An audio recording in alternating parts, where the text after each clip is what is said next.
Hello, welcome everybody. Very pleased to welcome you to today's webinar. My name's Safdar Mahmood and I'm a solicitor, author and lecturer in family law. Now, this webinar through Legal Futures involves looking at the revised Domestic Abuse Bill of 2020 and part 2 of this bill. And what we'll be looking at are some of the essential elements of what this bill is, where it is in Parliament at the moment, and some of the changes that will be brought about. So they'll be looking at the essentials of the bill.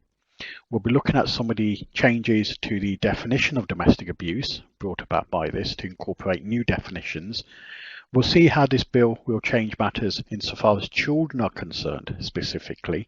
and also matters relating to the position with domestic abuse protection orders and notices, and also the DVDS scheme that some of you will be familiar with locally and commonly referred to as Clare's Law. There are some proposed changes also to public funding insofar as domestic abuse is concerned, and also some other matters relating to controlling coercive behaviour, and also some of the positive obligations that may well be imposed upon perpetrators. There's then other changes as well that this bill will be bringing about, particularly those that relate to special measures, and also one of the key aspects of this bill will be looking at the way in which we handle and deal with matters related to cross-examination, both on the part of the alleged perpetrator cross-examining and also the victim being in a position to cross-examine the alleged perpetrator. There was also other ancillary matters related to the bringing about of mandatory polygraph examinations, and also the relationship between this bill and when it comes to local authorities insofar as secured tenancies. So a number of key matters which this webinar will be going through with you insofar as the bill, the domestic abuse bill, and also the proposed changes to the current law, legislation and practice as we know it.